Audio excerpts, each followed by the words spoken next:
역대상 25장 1절부터 26장 19절까지 낭독하겠습니다. 25장입니다. 다윗이 군대 장관들로 더불어 아삽과 헤만과 여두둔의 자손 중에서 구별하여 섬기게 하되 수금과 비파와 재금을 잡아 신령한 노래를 하게 하였으니 그 직무대로 일하는 자의 수요가 이러하니라. 아삽의 아들 중 삭굴과 요셉과 느다냐와 아사렐라니 이 아삽의 아들들이 아삽의 수하에 속하여 왕의 명령을 좇아 신령한 노래를 하며 여두둔에게 이르러는 그 아들 그달리야와 스리와 여사야와 하샤베야와 마띠디야 여섯 사람이니 그 아비 여두둔의 수하에 속하여 수금을 잡아 신령한 노래를 하며 여호와께 감사하며 찬양하며 헤만에 이르러서는 그 아들 붓기야와 마따냐와 우시엘과 스부엘과 여리목과 하나냐와 하나니와 엘리아다와 기딸디와 로암디에셀과 요스브가사와 말로디와 호딜과 마시옷이라. 이는 다 헤만의 아들들이니 나팔을 부는 자며 헤만은 하나님의 말씀을 받드는 왕의 선견자라. 하나님이 헤만에게 14아들과 3딸을 주셨더라. 이들이 다 그 아비의 수하에 속하여 재금과 비파와 수금을 잡아 여호와 하나님의 전에서 노래하여 섬겼으며 아삽과 여두둔과 헤만은 왕의 수하에 속하였으니 저희와 모든 형제고 여호와 찬송하기를 배워 익숙한 자의 수요가 288이니라. 이 무리에 큰 자나 작은 자나 스승이나 제자를 물어나고 일례로 제비 뽑아 직임을 얻었으니 첫째로 제비 뽑힌 자는 아삽의 아들 중 요셉이요 둘째는 그달리야니 저와 그 형제와 아들 12인이요 셋째는 삭불이니 그 아들과 형제와 12인이요 넷째는 이스리니 그 아들과 형제와 12인이요 다섯째는 느다냐니 그 아들과 형제와 12인이요 여섯째는 붓기야니 그 아들과 형제와 12인이요 일곱째는 여사렐라니 그 아들과 형제와 12인이요 여덟째는 여사야니 그 아들과 형제와 12인이요 아홉째는 마따냐니 그 아들과 형제와 12인이요 열째는 시므이니 그 아들과 형제와 12인이요 열한째는 아사렐이니 그 아들과 형제와 12인이요 열둘째는 하사베아니 그 아들과 형제와 12인이요 열셋째는 수바엘이니 그 아들과 형제와 12인이요 열넷째는 마띠디야니 그 아들과 형제와 12인이요 열다섯째는 여레못이니 그 아들과 형제와 12인이요 열여섯째는 하나냐니 그 아들과 형제와 12인이요 열일곱째는 요스브가사니 그 아들과 형제와 12인이요 열여덟째는 하나니니 그 아들과 형제와 12인이요 열아홉째는 말로디니 그 아들과 형제와 12인이요 스무째는 엘리아다니 그 아들과 형제와 12인이요 스물한째는 호딜이니 그 아들과 형제와 12인이요 스물둘째는 기딸디니 그 아들과 형제와 12인이요 스물셋째는 마시옷이니 그 아들과 형제와 12인이요 스물넷째는 로암디 에셀이니 그 아들과 형제와 12인이었더라. 문지기의 반차가 이러하니라. 고라 족속 아삽의 자손 중에 고레의 아들 무셀레마와 무셀레마의 아들들 맏아들 스가랴와 둘째 여디야엘과 셋째 스바랴와 넷째 야드니엘과 다섯째 엘람과 여섯째 요하난과 일곱째 여호에네며 오베데돔의 아들들 맏아들 스마야와 둘째 요사박과 셋째 요아와 넷째 사갈과 다섯째 느다넬과 여섯째 암미엘과 일곱째 이사갈과 여덟째 볼레디니 이는 하나님이 오베데돔에게 복을 주셨음이며 그 아들 스마야도 두어 아들을 낳았으니 저희의 족속을 다스리는 자요 큰 용사라.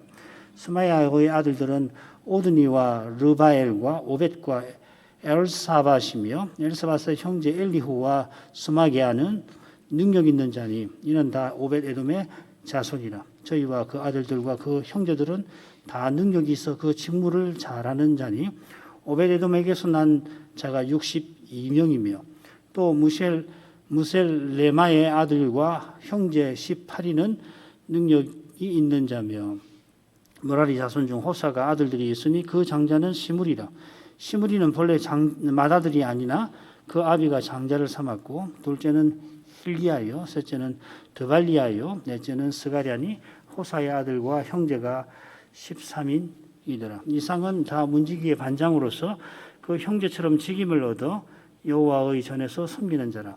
강분을 지키기 위하여 그 종족을 따라 물은 대수하고 다 제비 뽑혔으니 셀레메아는 동방에 당첨되었고 그 아들 스가랴는 명철한 의사라.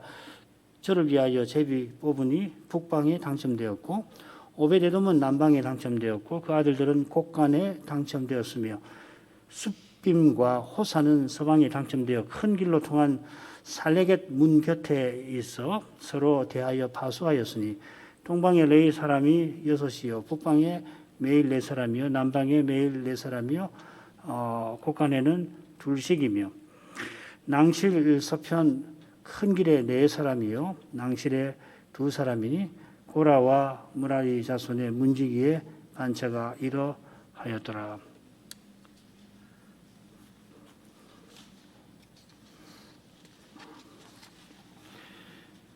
다윗이 성전 건축 후에 실시한 이 제사장과 레위인의 제도를 길게 이야기를 하는데 처음에 간단히 언급한 이 레위 사람의 역할, 내 역할을 끝에 가서 자세히 설명을 합니다.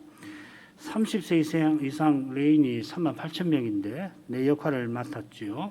첫째는 여호와의 전의 일을 맡은 사람 24,000명, 유사와 재판관이 6,000명, 그리고 문지기 찬양대가 각각 4,000명입니다. 내 역할은 제사장과 레위 사람 이 레위 제도죠. 23장 3절부터 26장 끝까지인데 그 한가운데 나오는 레위의 2 직무, 그 섬기는 일과 지키는 일을 이룹니다. 여호와의 전에 일을 맡은 사람과 찬양대는 섬기는 일을 맡았고 유사와 재판관 그리고 문지기는 지키는 일을 맡습니다. 마지막에도 내 역할이 처음의 순서와 짝을 이루어 차례로 길게 나옵니다. 처음의 순서가 지키는 일, 가운데 나오죠. 강조를 하는데 마지막 순서도 지키는 직무들이 마지막에 나옵니다. 이렇게 거듭 나올 때 앞에서는 중간에 그리고 뒤에서는 끝에 나오는 구조입니다. 이건 뭘 말하냐면은 이 지키는 일이 강조가 되어 있고 그건 지난 시간에 제가 설명을 해드렸습니다. 지난번에 레위 자손 중 남은 자, 곧 제사장을 도와서 섬기는 일을 맡는 이 제사 드리는 일을 봉사하는 사람들의 책임자에 관한 내용을 우리가 살폈죠. 이제 이어서 25장에 찬양대 반열이 나옵니다. 크게 둘로 나눌 수 있는데 먼저 찬양대 24반열 그리고 제비 뽑힌 찬양대 봉사자 288명, 24반열의 책임자와 각각 함께 12명씩이죠. 먼저 찬양대 24반열 보죠. 25장에 반열이라는 표현이 나오질 않습니다. 그러나 레위 사람으로서 이미 찬양대 책임자로 봉사하던 아삽, 헤만, 여두둔, 이 게르손, 고핫, 무라리 출신입니다. 이 세 사람에게서 24명의 이 찬양 책임자가 배출이 됩니다. 24라는 게 이게 반열의 숫자죠. 또 역대하 35장 10절을 보게 되면은 이 레위 사람들은 반열대로 서서 유월절 절기를 지낸다 했는데 거기 끝에 보면 아삽의 노래하는 자손 노래하는 자들은 다윗과 아삽과 헤만과 왕의 선견자 여두둔의 명한 대로 자기 처소에 처소에 있다 했으니까 찬양대도 반열대로 봉사를 한 것입니다. 반열대로 봉사했다는 이야기는 이 24반열이 이 순서에 따라서 그날 혹은 그 주에 가서 이 찬송을 드렸다는 이야기죠. 1절 다윗이 군대 장관들로 더불어 아삽과 헤만과 여두둔의 자손 중에서 구별하여 섬기게 하되 수금과 비파와 제금을 잡아 신령한 노래를 하게 하였으니 그 직무대로 일하는 자의 수요가 이러하니라. 우선 이 다윗이 이 군대 장관들과 더불어 찬양대를 구별합니다. 몇몇 영역본을 보니까는 이 군대 장관 느닷없이 이 레위 제도 왜 나오느냐, 어서가도 여겨서 그러는지 봉사의 지도자 혹은 전례, 예배 드리는 형식이죠. 전례 예배라고 할 수 있죠. 전례의 지도자라 그렇게 해석하기도 하고, 여러 주석가들도 비슷한 입장을 취합니다. 이들은 24반절을 뽑을 때 다윗과 함께 함께 뽑던 그 방백들로 보입니다. 이 방백이라는 말하고 이 장관이라는 말하고 같은 말이에요. 사르란 말인데, 사르. 다만 왜 그냥 방백이라고 하지 않고 군대 장관이라고 표현했을까 살펴만 하죠. 그리고 이 다른 데 보면은 이 표현이 항상 군대 장관을 가리켜요. 사르의 짜바 해가지고서 군대 장관이라는 표현입니다. 왜 군대 장관이라고 표현했을까? 그건 살필만 하죠. 예를 드는 게 좋습니다. 여호사밧이 요압과 암몬과 40사람과 더불어 전쟁할 때의 그 모습인데, 노래하는 자를 택하여 거룩한 예복을 입히고 군대 앞에서 행하며 여호와를 찬송하게 한 일입니다. 이거 보면 여호와의 전쟁에서 찬송이 얼마나 중요한지 잘 드러나고 있습니다. 시편 22편 3절에 여호와께서 이스라엘의 찬송 위에 보좌를 펼치신다 하는 표현도 나옵니다. 광야 시절 제사장이 언약궤를 메고서 여호와의 지휘를 받아서, 그래서 어떻게 되냐면 이스라엘 군대가 행진하잖아요. 가나안을 향하여 신령한 행진을 합니다. 거룩한 전쟁에 나아가는 모습이잖아요. 이제 레위 찬양대의 찬송이 언약궤 메는 일을 대신하는 겁니다. 전쟁터에서 레위 찬양대가 부른 찬송이 나오는데, 여호와께 감사하세 그 인자심이 영원하도다입니다. 이것은 언약궤를 예루살렘에 모신 날에 부른 바로 그 찬송입니다. 이 찬송은 여호와께서 친히 언약을 이루신다 하는 고백이죠. 여호와께서 거룩한 전쟁할 때에 지휘관으로서 친히 원수들을 물리셔서 언약을 이루십니다. 이것이 무엇보다 그리스도의 십자가에 있었던 일이고 재림 때에 있을 일입니다. 심판이죠. 우리가 예배에서 이 십자가의 은혜에 감사하며 하나님이 주실 장차의 구원을 바라고서 찬송합니다. 이처럼 찬송 드리는 교회가 그리스도 아버지를 모신 교회인데, 이런 교회가 신령한 전쟁을 치를 것입니다. 다윗이 군대 장관들로 더불어 아삽, 헤만, 여두둔의 자손 중에서 구별하여 섬기게 합니다. 이 찬양대 일은 말씀드린 대로 섬기는 일입니다. 성막과 성전에서 섬기는 일은 단연 제사와 예물을 드리는 겁니다. 그런데 이 예물이라고 하는 말, 민하라는 말인데, 이 조공이라는 뜻으로 자주 나오고 역대상 18장에 나왔죠. 이는 지성소에 임재하신 여호와께서 만왕의 왕이심을 드러냅니다. 제사장이라고 새기는 그 히브리 표현 코헨이라는 말 자체가 왕궁에서 왕을 가까이 하며 섬기는 신하를 가리키는 말입니다.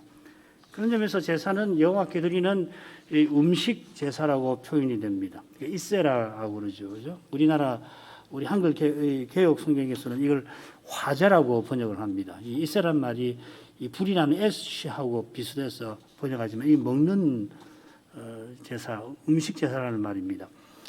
하나님께서 사람이 아니시니까 짐승의 기름을 드실 리 없습니다. 하나님께서 제사에서 기뻐하시는 그 향기로운 냄새는 십자가에 달리시기까지 하신 그리스도의 순종이고, 자기 십자가를 지고 그리스도를 쫓아가는 우리의 삶인 것입니다. 우리가 드릴 찬미의 제사, 히브리서 13장에 나오는데 선을 행함과 서로 나눠주기와 붙어 있습니다. 히브리 13장 15, 16절, 이름으로 우리가 예수로 말미암아 항상 찬미의 제사를 하나님께 드리자. 이는 그 이름을 전가하는 입술의 열매니라. 오직 선을 행함과 서로 나눠주기를 잊지 말라. 이 같은 제사는 하나님이 기뻐하시느니라. 아삽과 헤만과 여두둔 중에 아삽과 헤만은 이미 에단과 함께 언약궤를 예루살렘 장막에 모실 때 찬양대로 봉사했지요. 족보를 보면은 레위 찬양대 계보에 아삽, 헤만, 에단이 나옵니다.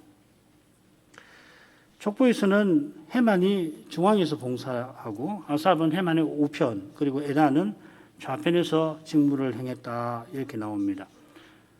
이런 내용에 비춰서 에다는 여두둔이 아닐까 짐작하고 많은 학자들이 동일인으로 봅니다. 발음도 비슷하죠. 다윗이 아삽과 헤만과 여두둔의 자손 중에서 섬기는 사람을 구별했습니다. 이들은 수금과 비파와 재금을 연주합니다. 이 셋은 노수로 만들지요. 제상의 나팔은 은 나팔입니다. 그처럼 이 악기들은 성막에서 섬기는 데 사용되는 기명, 이 켈이라고 하는데 그릇이죠. 똑같은 표현이 이 악기들에 사용됩니다. 이것도 켈리입니다. 요컨대 레인의 찬미는 제상의 제사와 결국 같은 것이다 이 말이죠. 같은 것인데 결국 그 의미가 발전되었다고 볼 수 있고 우리가 주일날 드리는 이 찬미 제사가 결국 제사라고 하는 것을 이미 보여주고 있는 거죠.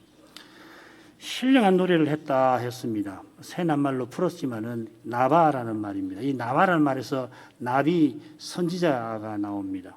이 무슨 말이냐면 예언하다 하는 뜻입니다. 찬양대의 찬양이 예언인 시편의 다윗의 시편을 노래한 것이다 하는 뜻이겠죠. 이런 점에서 아삽, 헤만, 여두둔은 모두 선견자라 불립니다. 그 당연하지요. 잘 아신 대로 시편의 아삽과 헤만의 시가 선지자 다윗이나 모세의 시와 더불어 나옵니다. 이들이 쓴 시들을 부른 레위 찬양대도 선지자처럼 말씀을 전한 것입니다. 그들이 찬송할 때 오실 메시아를 전한 것입니다. 요엘의 예언에 따르면은 성신이 장차 종말에 임할 때 모든 백성이 구약 선지자처럼 예언할 것이다 했고 사도행전에서는 그 일이 이루어졌다 그러죠.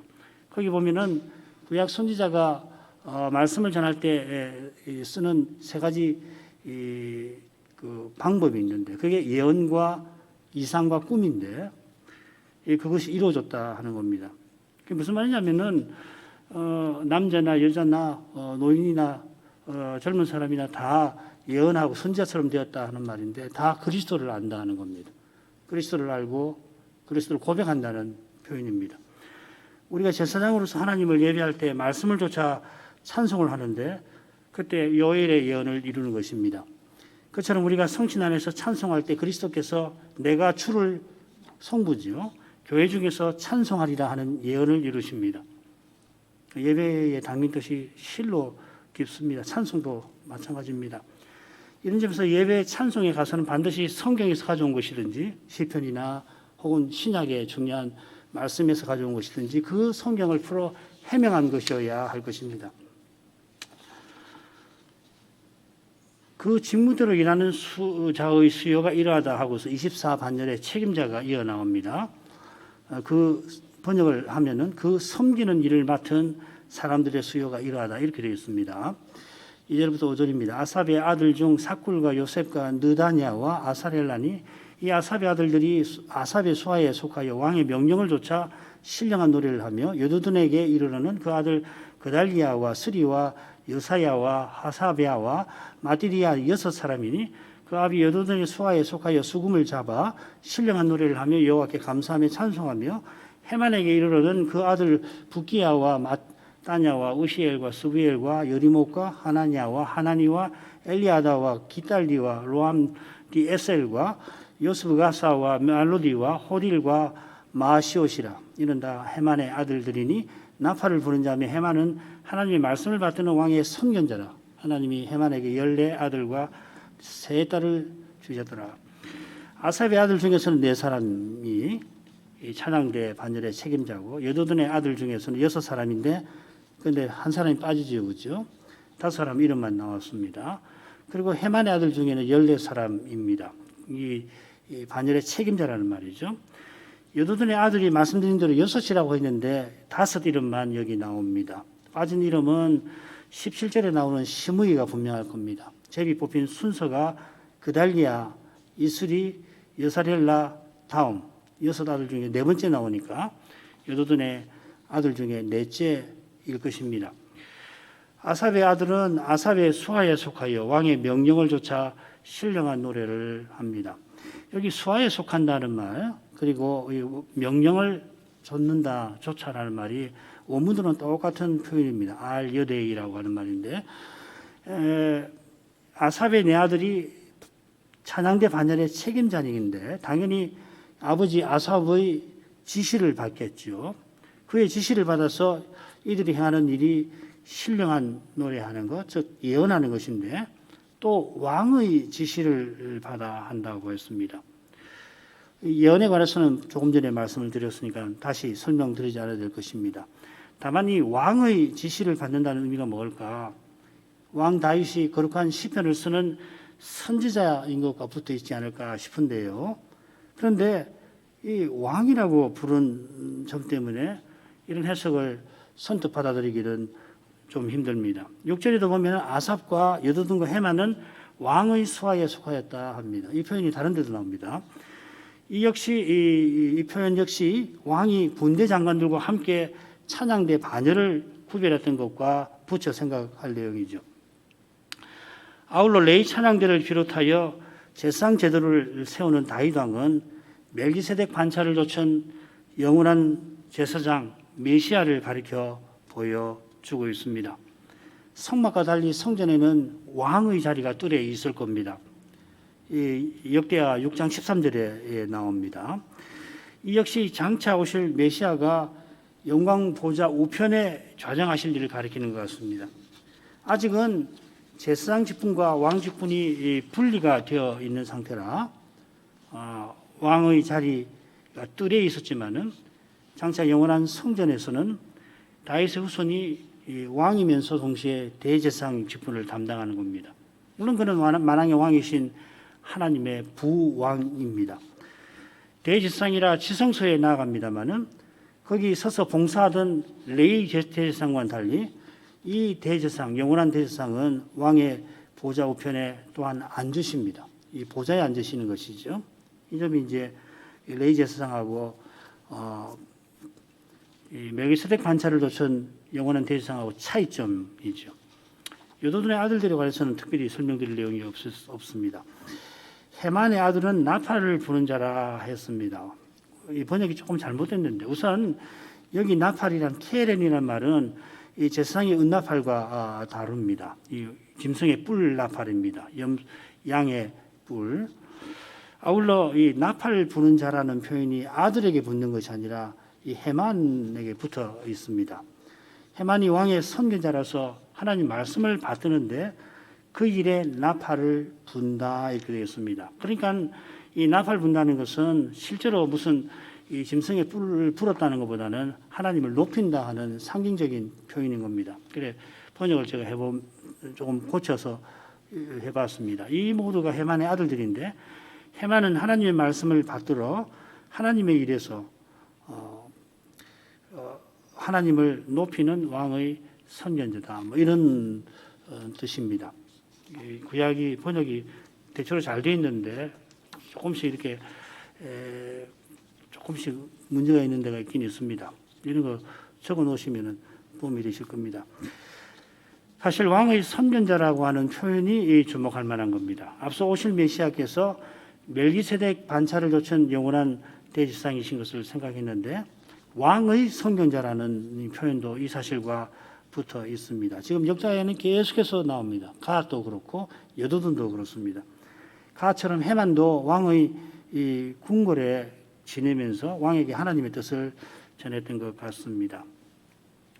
이 역대기 선지자가 왜 이 표현을 썼는가, 쓰면서 뭘 의도했을까, 이런 걸 생각을 해볼 만하죠. 헤만은 아들 14과 또한 딸 셋을 두었습니다. 아삽이나 여두둔과 달리 헤만에 관한 설명이 많지요. 이것은 1절에 나온 아삽, 헤만, 여두둔의 순서와 2절과 5절과 마찬가지로 6절에 나온 아삽, 여두둔, 헤만의 순서에서 잘 드러납니다. 먼저는 중앙에 나오고 두 번째 나올 때는 끝에 나옵니다. 그러면 헤만을 강조한다는 뜻입니다. 헤만을 강조하는 것은 족보에 나온 대로 헤만이 중앙에서 봉사하고 우편에서 아삽이, 좌편에서 이 여두둔이 봉사한 것과도 붙어 있을 것입니다. 맺은 말 6절. 이들이 다 그 아비의 수하에 속하여 재금과 비파와 수금을 잡아 여호와 하나님의 전에서 노래하며 섬겼으며 아삽과 여두둔과 헤만 왕의 수하에 속하였으니 1절과 거의 비슷하지요. 그 뜻은 우리가 살폈습니다. 그 다음 7절 제비 뽑힌 찬양대 봉사자 288인에 관한 것인데요.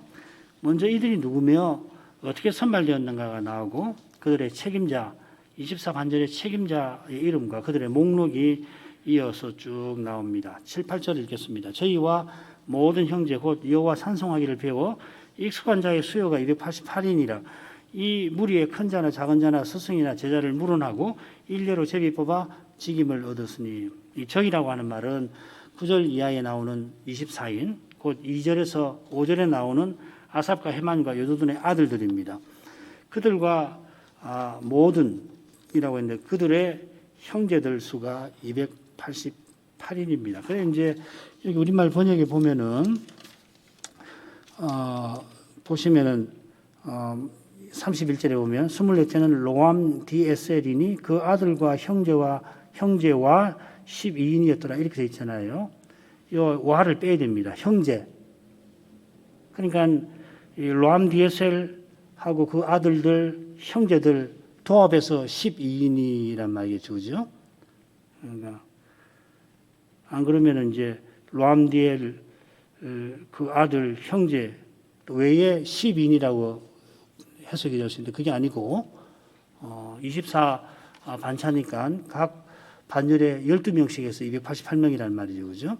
그러니까 책임자하고 그를 돕는 이 보조 책임자들이 11명이라는 말이겠죠. 그렇게 이해하시면 좋겠습니다.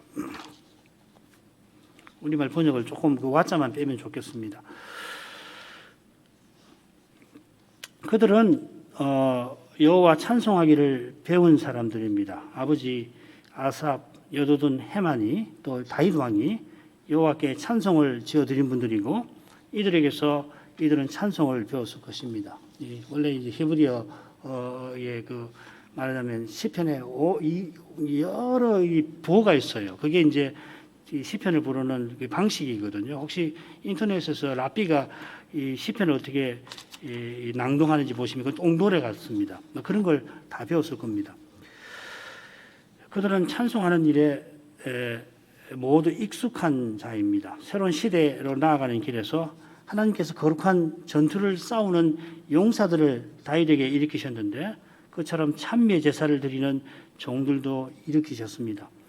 교회사에서 보면은 위대한 개혁이 있을 때 찬송이 활발하였는데 역시 하나님께서 친히 종들을 일으키심을 잘 보여줍니다. 개혁이 있을 때 보면 찬송이 활발하고 찬송가가 많이 작시되고 작곡되었죠. 이건 너무 분명한 겁니다. 교회가 잘 서서 나가고 힘차게 나가면 그 교회 찬송이 다르거든요. 찬양대 봉사도 제비 뽑는 방식으로 주님께서 정하여 주신 대로 이루어졌습니다. 집안에서 큰 자, 작은 자, 또 찬송 가르친 선생, 배운 제자 상관없이 제비 뽑아서 순서를 정합니다. 이런 것도 참 훌륭한 교훈을 우리가 배울 수 있잖아요. 직분을 어떻게 이해했나. 동등한 것이거든요. 하나님을 섬기는 일에 나이가 많으니까 더 권위가 있고 또 선생이니까 더 권위가 있고 실제로는 그렇지만은 봉사하는 데 있어서는 동등하게 같은 마음으로 주님만 높이며 섬기라 이 말이겠죠. 찬양대에 봉사하는 사람이 모두 4,000명인데 24반절에 소속되어서 각각 12명의 지시를 받아 봉사를 했을 겁니다. 9절에서 31절에 그들의 책임자 24반절의 그들의 책임자 24반절의 책임자만 이름이 나옵니다. 첫째로 요셉이 나오는데 그 아들과 형제라는 말이 나오지 않지만은 다른 24산명과 마찬가지로 생각해야 할 것입니다. 보시면 아삽, 여두둔, 헤만 가문에서 어떻게 선발이 됐나 하는 것이 나올 텐데 참조하시길 바랍니다. 그 다음에 문지기 24반절로 가겠습니다. 짧은 머리말이 1절 상반절에 나오고 이어서 반절의 책임자들 소개한 다음에 그 다음에 하나님의 전에서 담당 구역을 소개를 합니다. 성전의 네 방위에 구역이 있는 거죠. 그리고 짧은 맺은말이 나옵니다. 26절 1절 문지기의 반차가 이러하니라. 문지기는 성막에도 필요했지만은 성막에는 문이 하나였습니다. 동쪽에만 있었죠. 이제 성전에는 문이 넷이 될 것입니다. 성전 규모도 성막에 비해 큽니다. 성막에서는 성막 주변을 경계하는 사람들이 많이 필요했는데 성전에서는 문을 지키는 일이 중요해집니다. 앞서 말씀드린 대로 문지기 반열은 섬기는 일을 맡은 반열처럼 고앗 무라리 자손에서만 책임자가 나옵니다. 괴로서는 없습니다. 먼저 고앗 자손 책임자를 보죠. 1절 하반절부터 9절까지입니다. 고라 족속 아사브의 자손 중에 고레의 아들 무셀레미아와 무셀레미아의 아들들 맏아들 스가랴와 둘째 여디야엘과 셋째 스바디아와 넷째 야드니엘과 다섯째 엘람과 여섯째 여호하난과 일곱째 엘 요에네며 오베데돔의 아들들 맏아들 스마야와 둘째 여호사밧과 셋째 여아와 넷째 사갈과 다섯째 느다니엘과 여섯째 암미엘과 일곱째 이사갈과 여덟째 부올레데니 이는 하나님이 오베데돔에게 복을 주셨음이며 그 아들 스마야도 두 아들을 낳았으니 저희의 족속을 다스리는 자요 큰 용사라. 스마야의 아들들은 오드니와 르바엘과 오벳과 엘사밧이며 엘사밧의 형제 엘리후와 스마야는 능력이 있는 자니 이는 다 오베데돔의 자손이라. 저희와 그 아들과 그 형제들은 다 능력이 있어 그 직무를 잘하는 자니 오베데돔에게서 난 자가 62명이며 또 무셀레미아의 아들과 형제 18인은 능력이 있는 자며. 먼저 고라 족속 아삽의 자손 중에 고레의 아들 무셀레미아가 나오죠. 1절 하반절에서 3절까지 그리고 또 9절에 무셀레마 이야기가 나옵니다. 역시 고라 족속인 오베데돔의 책임자가 중앙에 4절부터 8절까지 나옵니다. 고라 족속은 고앗 자손인 고라의 후손들이죠. 고라는 반역에서 죽었지만은 그의 자손들은 그의 반역에 가담하지 않았습니다. 무셀레미아의 아들이 7명이 먼저 언급이 되어 있는데 9절에 보면은 무셀레마의 아들들과 그 형제들이 모두 18명이라고 되어 있습니다. 무셀레마 계열의 책임자가 앞뒤로 언급이 되고 중간에 오베데돔의 그 계열의 책임자가 나옵니다. 이 숫자도 많고 오베데돔이 강조되는 거죠. 오베데돔은 하나님이 복을 주셨습니다 하는 표현에서 심장하듯이 첫 번째 언약궤를 옮기면서 문제가 생기지 않아요. 의사가 물론 서로 운반한 것도 문제고 그 소가 날뛰니까 의사가 그걸 만져가지고 1차 언약궤 이동은 실패로 돌아가는데 그때 석 달 이 오베데돔의 집에 언약궤가 있습니다. 그 인물입니다. 왜냐하면 이제 오베데돔이 이 사람 말고 또 있어요.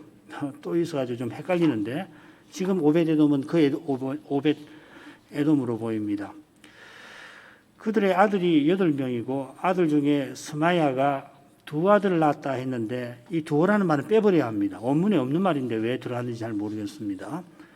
뒤에 보면 3명이가 나오죠.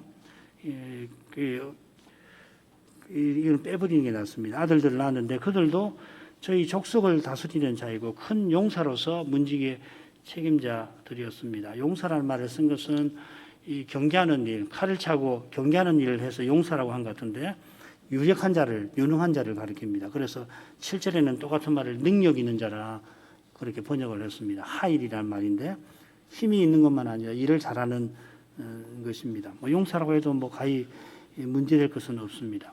이 오벳에돔은 필시 이 에돔 출신의 이방인이었을 겁니다. 왜냐하면 오벳 종이라는 말이고 에돔이지 에돔의 종이라는 말이거든요. 이런 이름을 이스라엘이 가졌을 리가 없습니다. 다윗 시대에는 이방인으로서 언약의 나라에 들어오는 사람이 많은데 그 중에 이 오벳에돔 또 그런 인물 중 하나였을 겁니다. 이 오벳에돔 출신의 문지기가 62명입니다. 그 다음에 무라리 자손의 책임자가 나옵니다. 10절 11절 무라리 자손 중 호사가 아들들이 있으니 그 장자는 시므리라. 시므리는 본래 맏아들이 아니나 그 아비가 장자를 삼았고 둘째는 힐기야요 셋째는 드발리야요 넷째는 스가랴니 호사의 아들과 형제가 13인이더라. 무라리 자손 중에는 호사 계열이 책임자를 배출했습니다. 아들 넷인데 책임자는 모두 13입니다. 그 다음에 맺은말 보죠. 이상은 다 문지기의 반장으로서 그 형제처럼 직임을 얻어 여호와의 전에서 섬기는 자라. 이상은 문지기의 반장이라 이렇게 번역했는데 이들에게 문지기의 반열이 속해 했다 이렇게 되어 있습니다. 이들은 그 형제처럼 직임을 얻어 했는데 그 형제들을 대하여 수직 임무를 맡은 책임자라 이렇게 되어 있습니다. 그처럼 여호와의 전에서 섬기는 자라고 했는데 여기 섬긴다는 말은 지키는 일과 섬기는 일 할 때 이 둘을 아우르는 표현입니다. 그 용어가 다릅니다. 섬긴다고 번역을 했지만은 우리가 지금 계속해서 섬기는 일과 대조해서 지키는 일과 대조해서 섬기는 일을 할 때 그 섬기는 것하고는 용어가 다릅니다. 둘 다 아우르는 그런 표현으로 알고 계시면 되겠습니다. 마지막 부분 읽지요. 강문을 지키기 위하여 그 종족을 따라 물온 대수하고 다 제비 뽑혔으니 셀레미아는 동방에 당첨되었고 그 아들 스가랴는 명철한 의사라.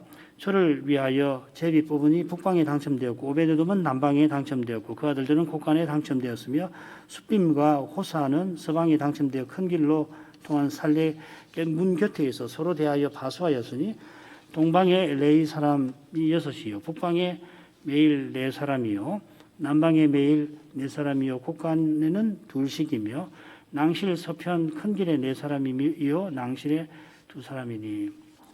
성전의 문이 4인데 강문 담당자를 세웠습니다. 동편은 셀레마 즉 무셀레마가 맡습니다. 그의 아들 스가랴가 북편을 맡았고요. 이 스가랴는 명철한 의사, 이 모사라는 말입니다.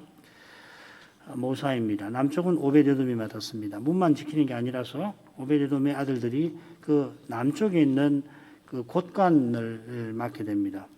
둘이겠죠. 곳간은 남쪽 문 가까이 있습니다. 그처럼 문이 없는 서쪽은 숫빔과 호사가 맡습니다. 이들은 서쪽에 있는 살레겟 문에 배치되어 서로 마주보며 지켰다 되어 있습니다. 이들이 책임자고 이들의 책임 아래 동쪽에 레이 사람 6, 북쪽에 넷, 남쪽에 넷, 그리고 남쪽에 있는 곡간 안에 2, 서쪽이 아니라 남쪽에 있는 곡간 2, 그 다음에 낭실 서편이라고 되어 있는데 이 번역이 조금 고쳐져야 될 겁니다. 서편 낭실에 있는 큰 길에 넷, 그리고 그 낭실에 2, 그러니까 북쪽을 빼고 동쪽, 서쪽, 남쪽은 6명이고 북쪽은 특별한 그 건물이 없으니까 그 4사람 이렇게 되어 있단 말이에요. 그래서 22명이 성전의 거룩함을 지키는 책임을 맡았습니다. 이런 데서 이미 성전 식양이 다윗에게 있다는 것을 알 수가 있겠죠. 그죠? 이 식양은 다음 기회가 혹시 성전 건축물에 대해서 공부할 기회가 있다면 그때 자세히 공부해 보도록 하겠습니다. 맺은 말 고라와 무라리 자손의 문지기의 반차가 이러하였더라.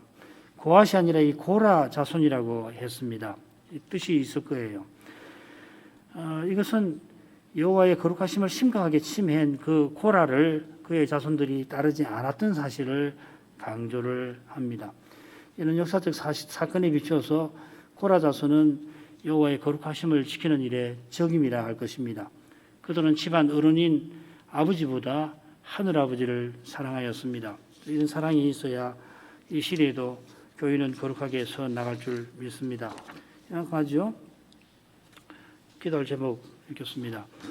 다윗이 성신께 받은 성전 및 레위 제도는 여러 면에서 멜기세덱 반차를 좇는 대제사장 예수 그리스도를 가리킵니다.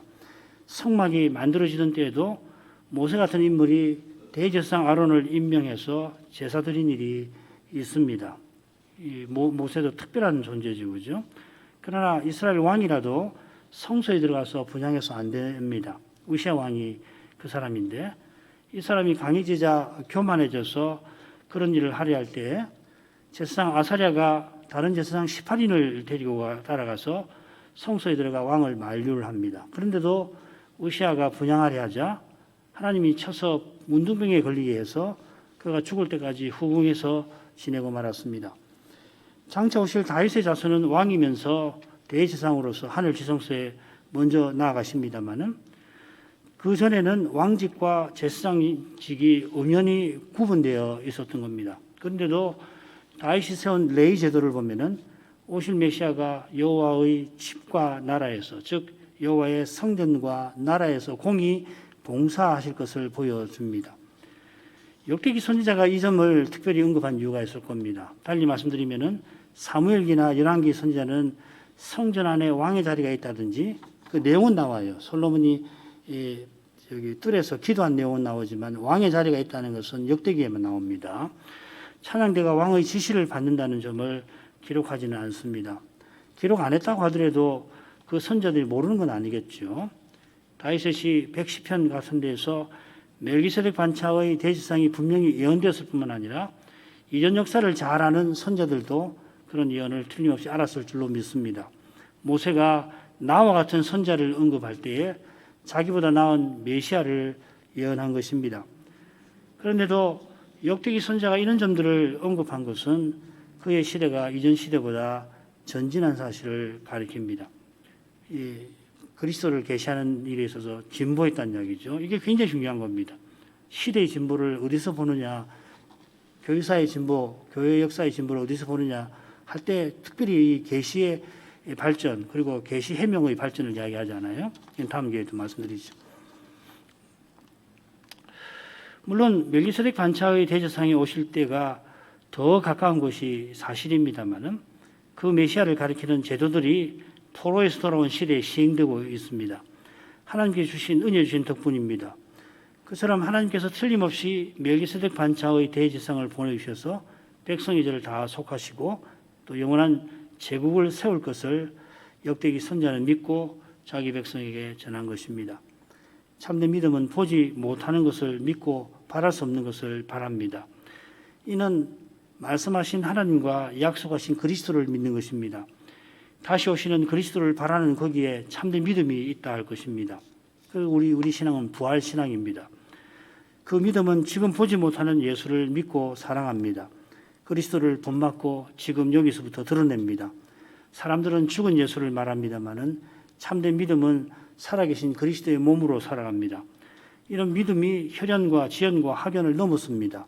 시대도 이깁니다. 죽음과 죄의 현실을 가로질러서 의가 가득한 영원한 나라를 지향합니다. 나아갑니다. 그리로 우리에게 이런 믿음이 실로 절실한 줄 압니다. 이 시간에도 주님의 은혜를 구하겠습니다. 같이 기도하겠습니다.